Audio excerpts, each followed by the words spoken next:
na makahimo og mga milagro. Milagro butang na dili mabuhat mga igsoon o mahimo sa tao. O para kanila imposible. Butang nga si bisan kinsa walay kakayahan nga mohimo nini. Milagro daw lisod tuuhan sa una-una sa mga tao. Milagro daw murag dili daling dawaton sa atong kagalingon. Murag magkanatay pagduwa-duwa kung tinuod pa ni butanga. Yes. O magkanatay pagduwa-duwa mga igsoon nga tinuod pa ni nga nahitabo. Kaya milagro dili normal nga mahitabo sa atong kinabuhi. Amen. Walay kusog sa tao nga makabuhat niini. Walay pinaglaan o binuhat sa tao nga makahimo niini. Walay kaadam nga makahimo niini.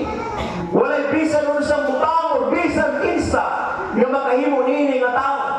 Kaya ang tao limitado siya. Naisukod lang ang atong mabuhian na kusog mga igsoon. Naisukod lang ang kaalam na atong magagunan. Bisan ikaw ang pinakakusgan sa tibok kalibutan, anak kay limit. Bisan ikaw ang pinakamalaman sa tibok kalibutan, na ay limit ang imong kahibalo mga igsoon. Nasayra na sa Diyos ang tanan o naibaw na ang Diyos niya ng tanan. Naibaw na siya nga ang tanang butang na niya kanato na ani kinutuban. Nasayod na siya mga igsoon sa tanang mga butang nga niya kanato murag diligid perfect mga igsoon. Nagibutang na atong pananduyon o atong timuhan mga igsoon. Why? Ang tanang butang na niya kanato daw kulang mga igsoon. That's why sa atong kinabuhi kitang tanan na kinahanglag milagro na gikan sa atong buhi na Diyos. Kaya mga butang na daw din nato kaya, pero kaya sa atong Diyos mga igsoon. Mga butang na din nato mahimo, pero mahimo sa atong buhi na Diyos. That's why di ka mo salig sa kaugalingon natong kusog. Di ka mo salig sa kaugalingon natong kaalam. Kung naabay sa ligan, kinulos nga atong yalaga. Kung naabay sa ligan, kinulos nga atong gipataas. Kung naabay sa ligan, kinulos nga atong isimba.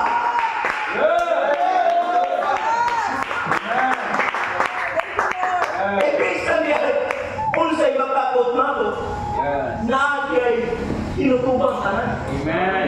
Amen. Ang pinakakusgan ng tao, ibuok kalibutan kaya niya daupod. Yes.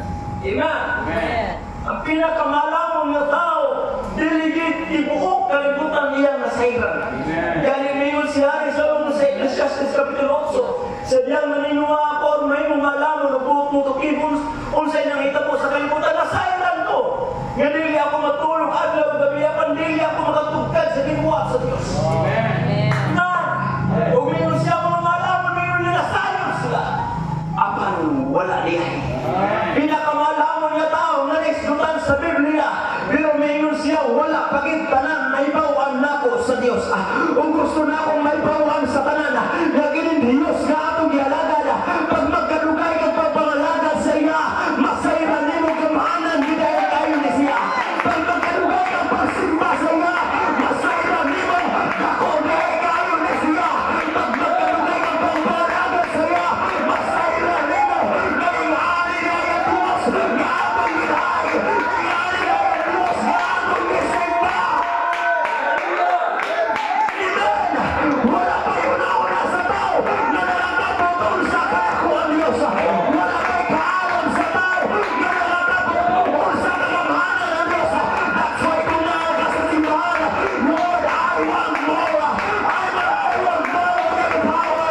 I want more of your grace. Kinakaibaw kong ginawa. Kailang kailangan tayo ni mong buhaton. Napait pagkakutan. Kagaya ni mong inimon. Nakusog na pagdaig para sa atong buhay na Diyos. Sino na yung Diyos naman kailangan grabe din sa kanako. Amen. Nung pa nila, nagplano pa lang ka, naipawa na siya. Yes. Amen. That's right. Nung pa nila, wala ka ni mo na imo. Bisan pa sa tago ni mo gibuka. Naipawa pa niya ang nakita niya.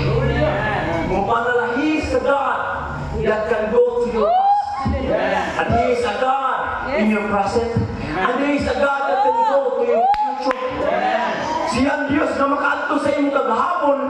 Siyang Diyos na nanganakaron. O siyang Diyos na makaadto sa imong unahan. Siyang Diyos sa tanang mga butang, mga eksona. Wala pa na ito ang imong problema na kaibahan na siyang naanay solusyon. Wala pa na ito ang imong pagsulay na ibahan na siyang sulparo na wala pa na ito ang imong kaistanan na sayang na siya. Naanay ka itong pagkalan ng mga butang. Diyos nimo, wala pa na ito ang dalan na ibahan na siya sa dalan. That's why kita mo pila sa atong pagbalakad. Diyos na itong ilahay. Diyos na itong isimba. Diyos na itong ipataas. Na ibahan sa dalan.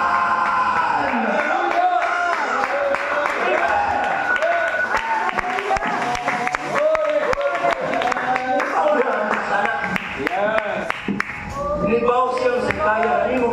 Amen. Amen. Pag nagay problema, libaw siya. Pag nagkura ko mga problema, hindi mo kaya magwala siya. Amen. Amen. Amen. Nakita sa Diyos ang matag pagsulay. Amen. Nakita sa Diyos ang matag kalistanan nato. Kung kay bawan Diyos sa kaya na nimong buhaton. Amen. Datso'y wala na itay pakatubog sa atong kaugalingon mga igsuman. Amen. Kay wala na itay problema na wala katatahan sa Diyos. Amen. Wala na itay pasikarbo sa atong kaugalingon. Kay wala na itay pagsulay na wala kaupan sa Diyos mga igsuman. Datso'y sa prisan o sa'y makapot nato o prisan o sa'y maangko nato himayatanan sa Diyos mga igsuman. Prisan o sa'y atong naabot mga grasyo panalangin na giatag sa Diyos. Dili ka malimot kinigtanana gikan sa Diyos mga igsuman. Dili ka malimot kinigtanan gipiyal na sa Diyos. Nga atong itay kinigtanan mga igsuman na sa Diyos. Nga atong isimba. That's why wala na itay pagmataas. Wala na itay kapasikarbo sa atong kaugalingon. Himayanin mo na itanang Diyos.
Magbili ko na ako ni Kaya. Amen? Lisod na sitwasyon. Lisod na problema. Lisod na pagsulit. Amen? Sa una, gusto ko yung murag lisod lang makabig og tao. Pamilya nato Nanay Rolita. Sa atong una, magdili nato kaya. Amen? Naagit tayo mga pagsulay. Mga makainunta, lisod kay sulpara.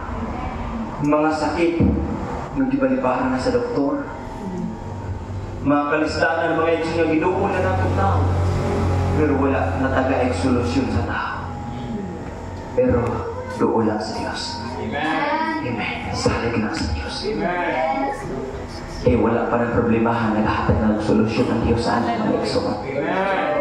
Yes. Kiningon ng Biblia, ang dili magbuhat sa tao, magbuhat sa Diyos, mga igsoon. Ang dili kayang una-unaon nato nga magkanay kasulbaran.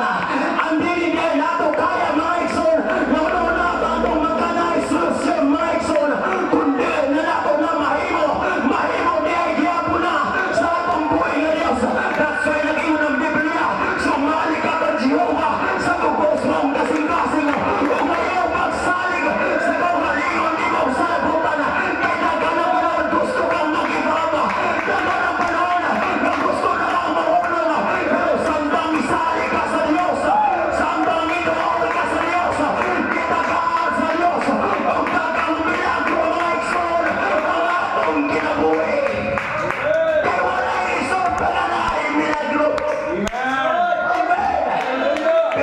sa atong kaalam, pero tungkol sa atong kaibalo mga isona, kita na mismo nangitag solusyon nga unta magkanay kasulbaran ang atong problema. Kita na mismo nangitag solusyon nga magkanay kasulbaran ang atong pagsulay. Pero painumnuban tamong tanan, pili kanay nimo mahimo na sa Dios ngayon ang galagan. That's why sa matang pagsulay, doon lang sa Dios. Sa matang problema, doon lang sa Dios. Sa matang kalistanan, doon lang sa Dios. Kaya hindi mahimo sa tao, mahimo sa Dios. Come on, in the name of Jesus. Kay bago na ang mga problema, pero di na tayo solusyon sa atong kagalingon.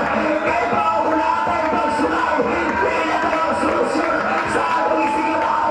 Pero sumayan na ito, glory ng Diyos. Sumayan na ito, sampit ang Diyos. Sumayan na ito, tawag ang pangalan sa Diyos. In the name of Jesus, dapat ma-convince na ito atong kagalingon na ang Diyos makahimo o daghan kaayong mga butang.